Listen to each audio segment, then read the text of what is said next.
High, কেমন আছো তোমরা সবাই? আশা করি তোমরা সবাই অনেক বেশি ভালো আছো। আমিও ভালো আছি। আর আজকের ওয়েদারটা একদম ঠান্ডা ঠান্ডা ওয়েদার। এখন দুপুর হয়ে গেছে, কিন্তু মনে হচ্ছে যে কেবলমাত্র সকাল হয়েছে, এরকম কিছু না। আমার চুল পড়া প্রবলেমটা আর হয়তো কমবে না, কারণ ইদানিং প্রচুর চুল পড়তেছে। আর এই বাসার পানিতে অনেক প্রবলেম আছে। বাসার পানি থেকে পচা পচা একটা গন্ধও আসে যখনই মানে ট্যাপটা খোলা হয়। জানি না এদিকের পানিতে প্রবলেম কিনা, আগে তো ছিল না, কিন্তু এই বাসাতে আমি দেখলাম এই প্রবলেমটা আছে। বৃষ্টি পড়তেছে একদম হালকা হালকা, মেঘলা মেঘলা ওয়েদার। খুলনাতেও নাকি মানে বন্যা শুরু হয়ে গেছে। তো এই আবহাওয়া ভালো লাগে না, কেমন যেন লাগে, অনেক খারাপ লাগে। বাসায় শুয়ে বসে কাটানোর সময়গুলো চলে গেছে।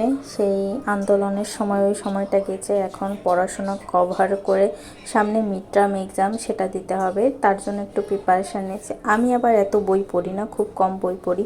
পরীক্ষার বেশ কিছুদিন আগে একটু পড়া হয়, তাছাড়া আর পড়া হয় না। কেন জানি মনে হয় পড়ব পড়ব করে আর পড়তে ইচ্ছা করে না। তার জন্য এখন আজকে যেহেতু ক্যাম্পাসে যায়নি, তাই পড়তেছিলাম। কিন্তু পড়তে বসলেই বিশাল ঘুম পায়। এই ঘুমটা সারাদিনই পায়, রাত হলে আর এই ঘুমটা আর আসে না। ঘুমটা তখন উদাও হয়ে যায়। তখন ভাবলাম একটু তোমাদের সাথে শেয়ার করি, এই আর কি, তাছাড়া আর কিছু না। তো আজকে ভাবলাম ঠিক আছে, যখন বাসায় আছি আমার নতুন গাছগুলা একটু লাগাই। অপরাজিতা গাছ লাগালাম আবার অনেক দিন পরে। আমার বারান্দাটা পুরো ফাঁকা হয়ে গেছে, যেহেতু ওই বাসা থেকে এই বাসায় শিফট করার পর আমার অনেক গাছ মারা গেছে। আর এখানে অল্প কিছুদিন থাকবো, তার জন্য বাসাটা তেমন একটা বেশি ভালোও না, পছন্দ হয়নি। তারপরেও থাকবো, কারণ বেশি না, জাস্ট আর কয়েকটা দিন, কয়েকটা মাস, 1 মাস অথবা 2 মাস থাকতে পারি এইদিকে।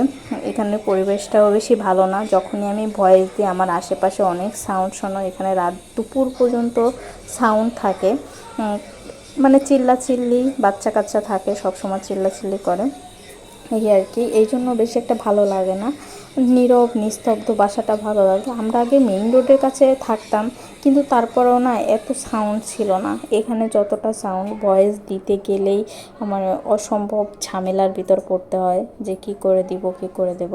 কিন্তু তারপরেও আমি ট্রাই করি ভালোভাবে দেওয়ার।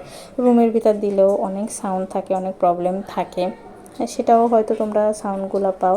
তো এখানে এই বারান্দাটা খুব এলোমেলো বারান্দা, অগোছালো বারান্দা। এখন আর এই বারান্দা টারান্দা নিয়ে কোনো ইন্টারেস্টিং জাগে না। পড়াশোনা আর নিজের কাজবাজ, আর প্রচুর ঘুম পায়, এই সমস্যা। এই টবটায় দিয়ে দিলাম হচ্ছে অপরাজিতা ফুলের বেশি। ওই দিন হচ্ছে আমি সংসদের পাশে কর্নারে একটা অপরাজিতা গাছ আছে, ওখান থেকে বীজগুলো নিয়ে নিলাম। আর দেখো ওয়েদারটা আজকে পুরো ঠান্ডা ঠান্ডা বাতাস, মানে এই ঠান্ডা বাতাসে খিচুড়ি বা ঠান্ডা ওয়েদারে খিচুড়ি খাওয়াটা প্রয়োজন।